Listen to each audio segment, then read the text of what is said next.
TV7 Israel News is made possible thanks to your generous donations. Shalom, good evening. This is TV7 Israel News broadcast to you from Jerusalem. And in today's top stories, tensions continue to run high in and around Israel amid evident efforts by Islamist terror groups to exacerbate the situation. While 9 projectiles were fired at Israel's southern communities from the Hamas-controlled Gaza Strip, 34 rockets were launched from Lebanese territory toward Israel's northern communities. Israeli Prime Minister Benjamin Netanyahu releases a statement in which he highlights Israel's commitment to maintain the status quo on the Temple Mount and calm the situation. Tensions continue to run high in and around Israel amid evident efforts by Islamist terror groups to exacerbate the situation. Following violent riots which were instigated by Palestinian youth in the Al-Aqsa Mosque the previous night, tens of thousands of Muslim worshippers attended separate prayer services throughout the day, absent any disturbances. Nevertheless, towards the evening hours, Palestinian youth once again barricaded themselves in the Al-Aqsa Mosque, which is situated on Jerusalem's Temple Mount, clearly seeking a violent confrontation with Israeli police forces. After failed efforts to mediate with the youth via Jordan's Islamic Waqf, riot police once again entered the ancient shrine and forcibly removed the rioters.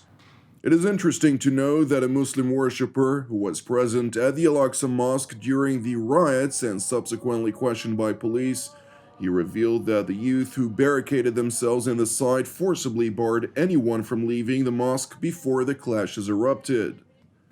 يعني دخلنا جوا نصلي يوم ما جينا نطلع سكروا الابواب وفيش حدا يدخل يعني بيقولوا انه في حدا يتسيب حاولت تطلع؟ حاولنا في حدا طلعوا نتسيب انو اللي سكر الباب؟ عالم شباب ملان بعرفهم جميعهم للثمين يعني فيش حدا في وجه بكي هذا يعني هيك غصب عنك عملوها؟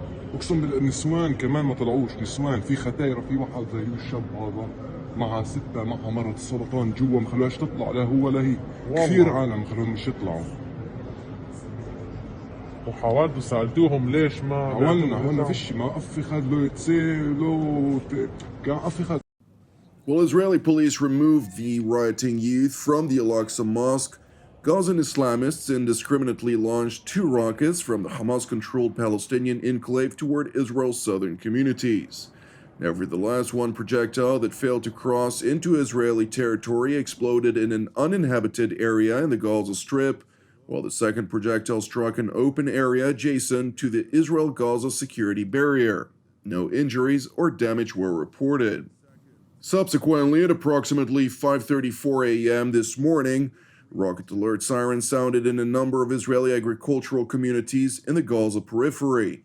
However, according to the IDF spokesperson's unit, Gazan Islamists fired 7 surface-to-air shoulder-propelled missiles, including 5 in the direction of Israeli territory and 2 in the direction of the Mediterranean Sea.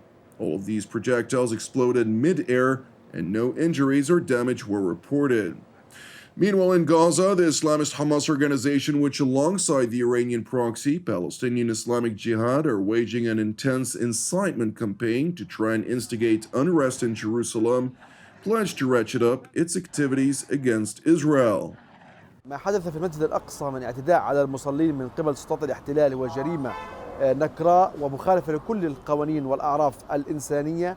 الاحتلال يتحمل المسؤولية الكاملة عن تداعيات هكذا جريمة، لأنه شعبنا لن يمرر هذا الفعل دون رد مناسب على هذا الإرهاب ضد مصلين آمنين في بيوت الله عز وجل.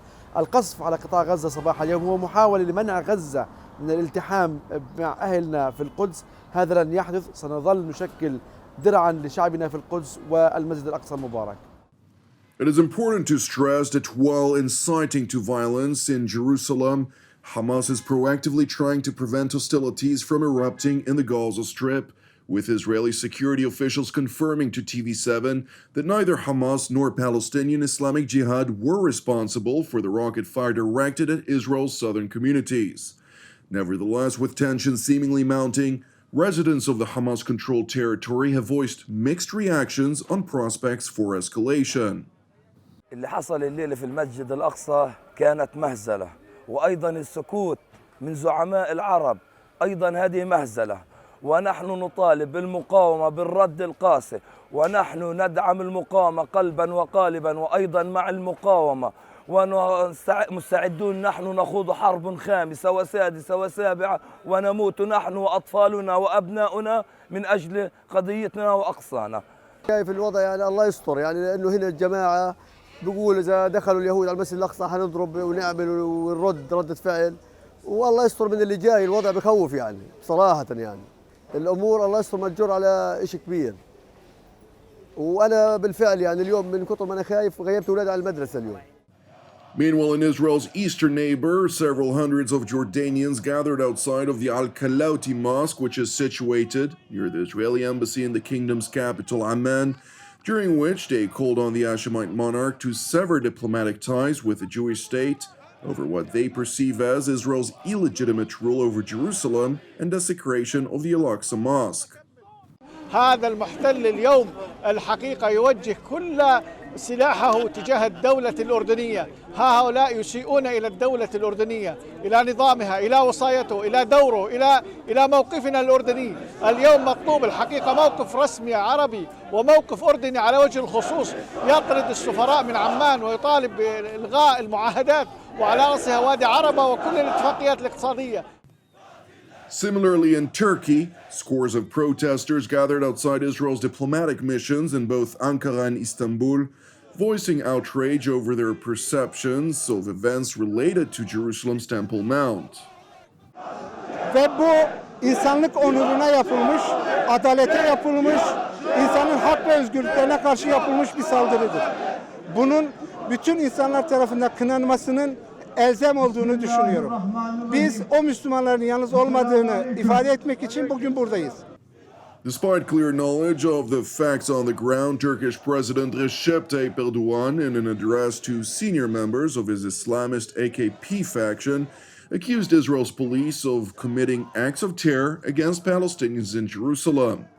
It is important to highlight that while the Turkish president championed normalization between Israel and Turkey over the past several years, he must remain mindful of a major bloc of his supporters who do not view Israel in a positive light, especially since general elections are scheduled to take place on May 14, 2023.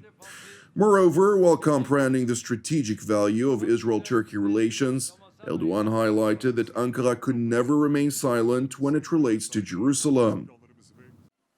Bunun adı zulüm siyasetidir. Kan siyasetidir. Provokasyon siyasetidir. Türkiye bu saldırılar karşısında asla sessiz ve hareketsiz kalamaz. Mescid-i Aksa'ya el uzatılması, Harem-i Şerif'in kutsiyetinin ayaklar altına alınması bizim kırmızı çizgimizdir. Meanwhile, in Jerusalem, Prime Minister Benjamin Netanyahu's bureau released a statement in which it rejected the way matters are being portrayed vis-à-vis the Temple Mount in general and the Al-Aqsa Mosque in particular.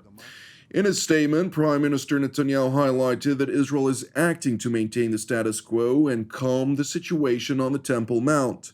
Moreover, the Israeli premier also voiced Israel's commitment to maintaining freedom of worship, free access for all faiths, and the status quo on the Temple Mount, while underscoring that Israel will not allow violent extremists to change this reality. Turning to northern Israel, where rocket alert sirens sounded throughout Israel's northwestern Galilee region, forcing hundreds of thousands of Israelis to rush into bomb shelters. The first salvo of rockets was launched at 2:42 p.m. earlier today, when militants launched a total of 34 rockets from agricultural groves south of the Lebanese city of Tyre toward Israel's northern communities.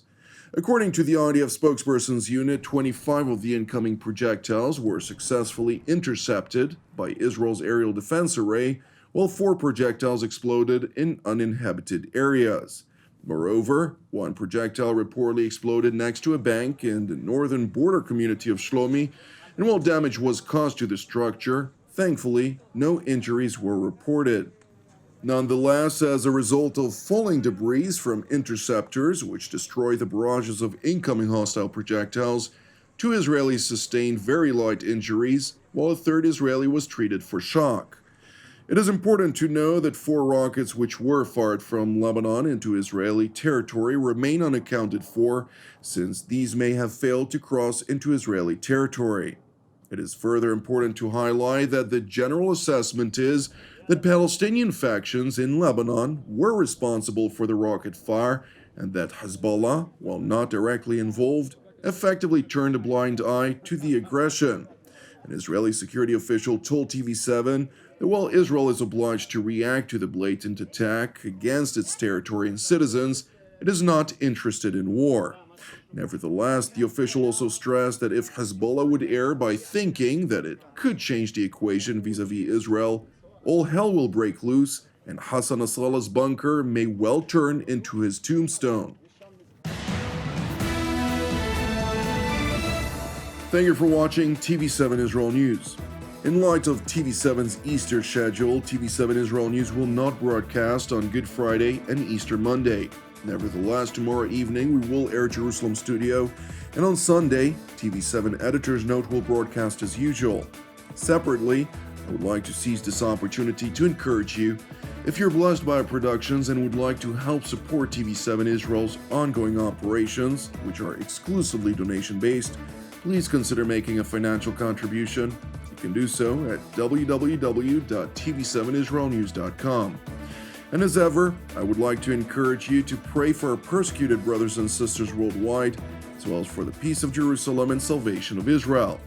I'm Jonathan Hassan, wishing you a blessed Easter and Chag Chirut Mevorach, and God willing, we'll see you again on Tuesday for TV7 Israel News at the same time.